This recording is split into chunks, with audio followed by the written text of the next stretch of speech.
The LMS Twins, numbers 10,000 and 10,001, Britain's very first mainline diesel locomotives, boasting 16 cylinders of pure English electric muscle. I'm not sure. The result, designed by H.G. Ivett and built at Derby Works, was the British Rail Class D16/1, better known to railway history as the LMS Twins, numbers 10,000 and number 10,001. Number 10,000 was outshopped just 3 weeks before nationalisation in December 1947, and it was born out of pure, unadulterated British defiance. The British Railways took over and repeatedly ordered Ivett to remove the LMS lettering from the side. He didn't do it. Instead, he simply filed away the letters of instruction into a drawer and ignored them until the day he retired in 1951. It is a masterpiece of historical malicious compliance. Marvellous. Which makes it all the more impressive that Digital Traction has taken this monumental piece of history, dropped it into Train Simulator Classic, and turned it into an absolute comedy of errors. Now, on paper, the locomotives look promising. They boast an Art Deco twin cab design, a powerhouse engine built in Rugby, generators from Bradford, and tractor motors from Preston. They even proudly advertise, and I'm not making this up, a wobbly speedo. Brilliant. If I wanted a wobbly needle, I'd ask someone small and from Birmingham to drive me to the shops. But it's when you actually press on the locomotive and step into the cab that the simulation falls apart. So, my name's Ethan, and here's a review on the LMS Twin Diesel Pack. There we go.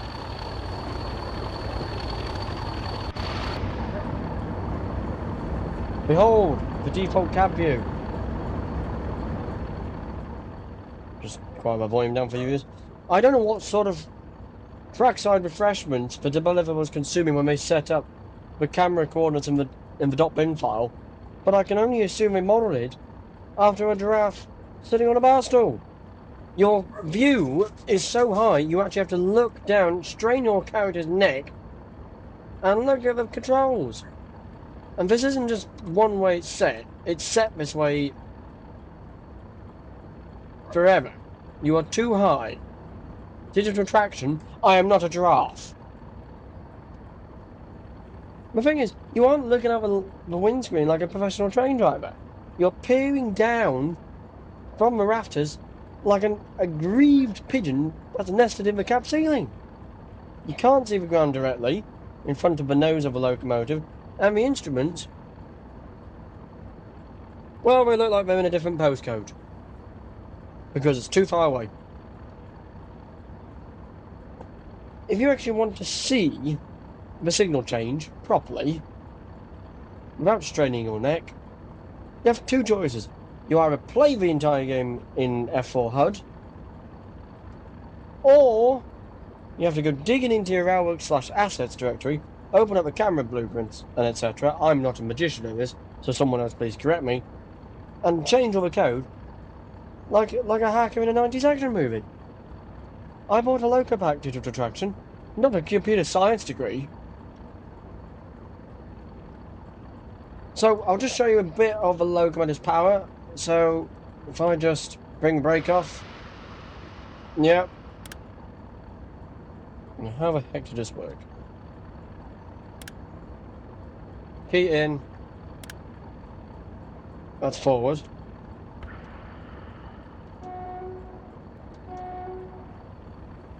That's so sad. So you only get one horn. Maybe that's all it had back in the day. I don't know. So I'm just going to let a little bit of power here, just before we come out my yard. And the power is instant, so I mean, For me, that would annoy me. Because it's instant takeoff. And we got the sounds. In fact, I'm going to shut it up. It sounds that bad, I'm going to shut it up. Off.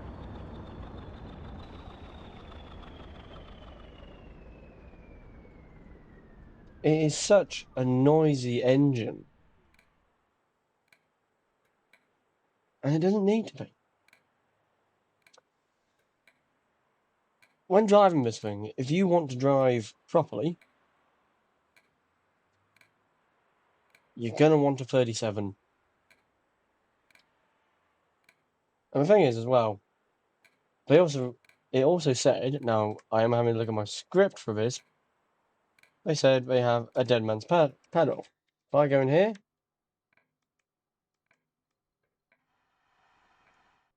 yeah, they do. But when you're clicking on it.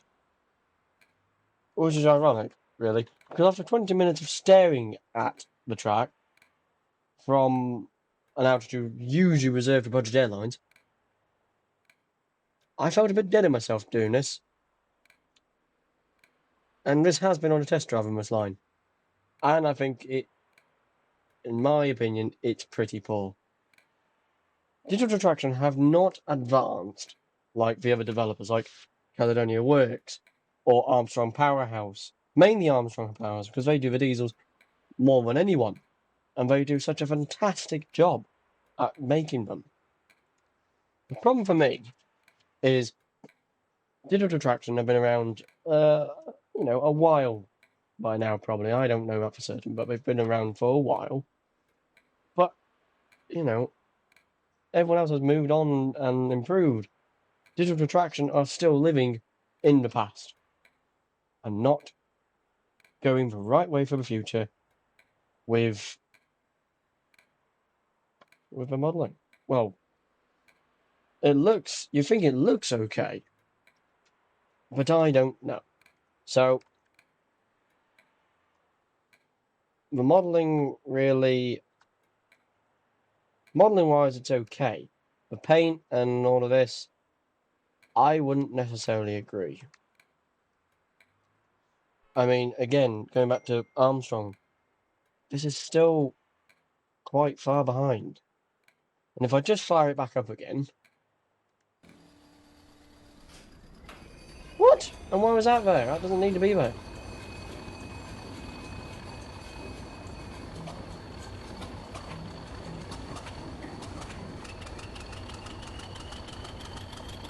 So it sounds like we've got 2 startups going. Where are the Sanders going? So what I'll do is I'll just take it on a quick ride up the line. And I'll show you how awful it is.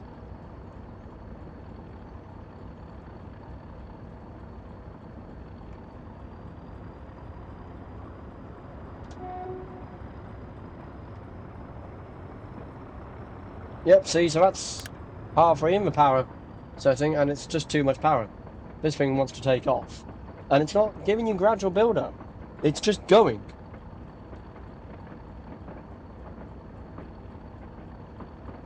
And now we've got the slow physics, which aren't even that good, in my opinion.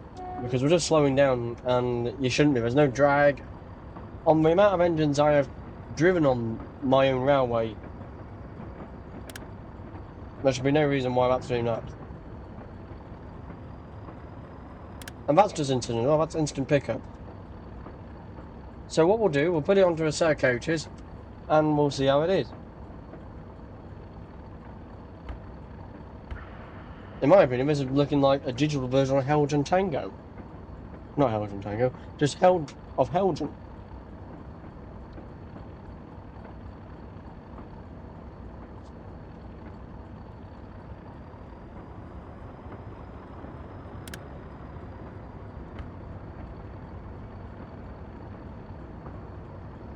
The modelling in the cab as well, I don't honestly think it's that good. Right. And the thing is, I'm still having a yell over this thing. This thing is very loud. It's a very loud local. And sometimes it's like the engine just revs without me even doing anything.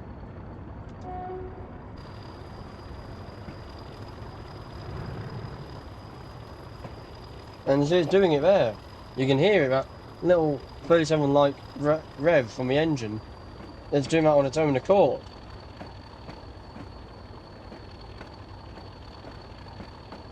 Why?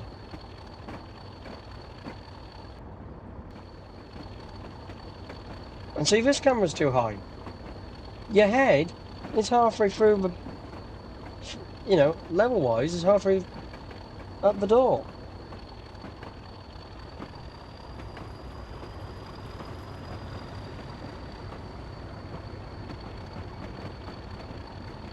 And we're still playing sound effects.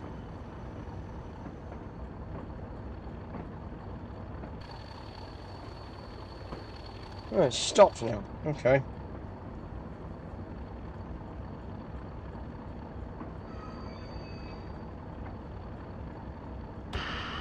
Oh. Ah, I see. Well. So that's a sand pedal. Oh yeah, of course it is. It has been a while. Now, how do I get these to release? So you actually can't even do it like a normal diesel. You have to remove the dead runs pedal yourself. What a useless thing.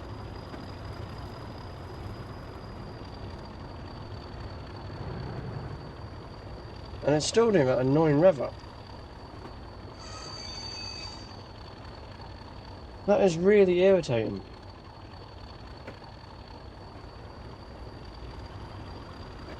Yeah, and you can see on the lights, on the wheels here. What is that? Yeah, that annoys me.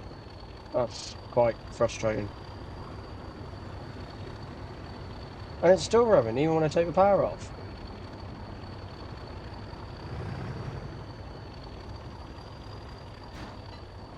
Right, well, we've got some coaters. So we'll take it up to the passing loop, and then let's find out how it runs. Clear my side right away. So up here, I'm still too high.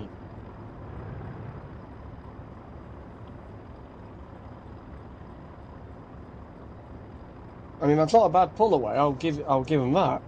But still, the power is instant, which I don't think is right for this, in my opinion.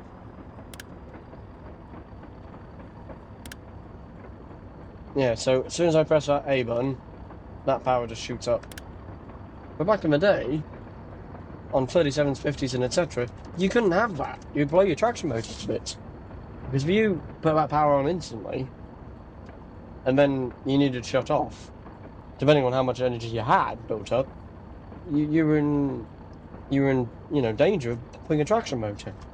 So I'll just pop out here. Just going to give us a bit of revs.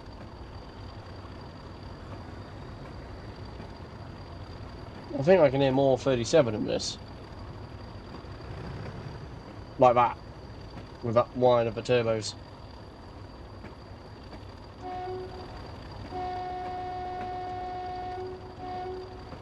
And that's either a class 40 or a 37 sound. Right, here we go. Gonna give it a bit more power. Yeah, and you see the power's just instant.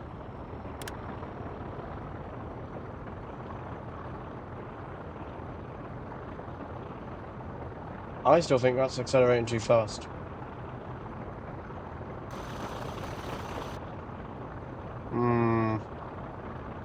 See, now it's got up to 20, it's okay, it's not so terrible.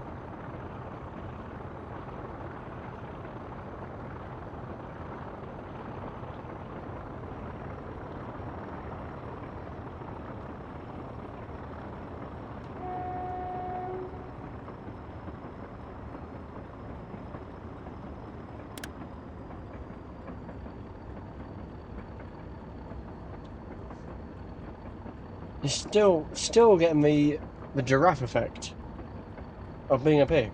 Do we have brakes? Yeah, we've got brakes on the coaches. So that works. That's okay. I like this though. Not sure how realistic it is though. We're not going to stop here. We're going to carry on. Because there's the hill next, so we'll see what the power's like.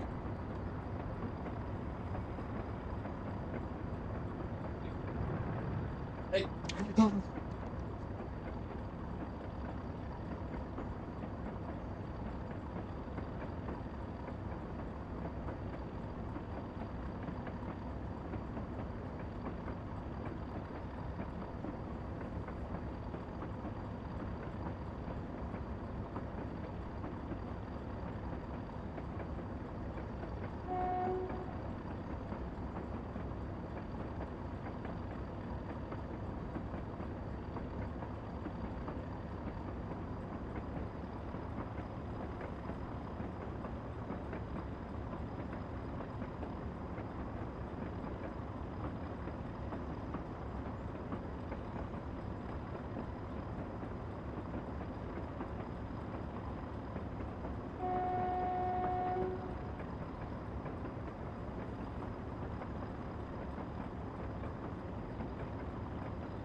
So in power, so in 28% power, that's well, 535 RPM according to this, which is okay. You know, that's not terrible, but it shouldn't be that powerful. I'm sorry, but it should. You know, there should be some drag, and there just isn't any.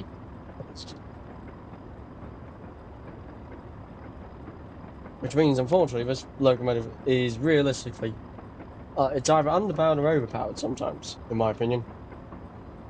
In fact, I'm that mad with it, I'm not even going to take it all the way.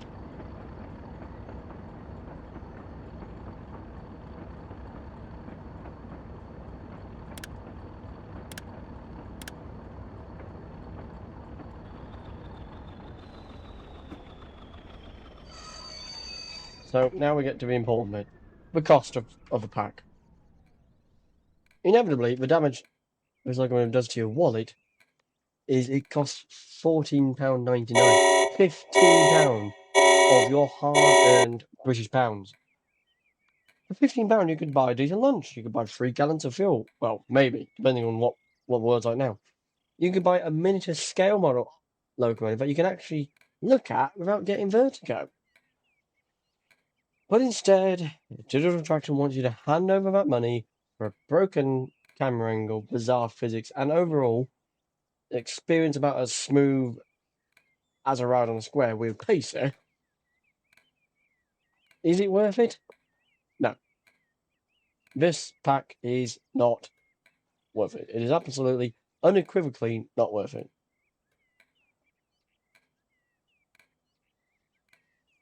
Do yourself a favour. Leave this one at the back of the virtual shed and never touch it. Please do not touch this thing. It's awful. And on that sad and very infuriating annoyance, it's time to close the regulator. Thank you so much for watching, and hope to see you next time on the next review. Goodbye.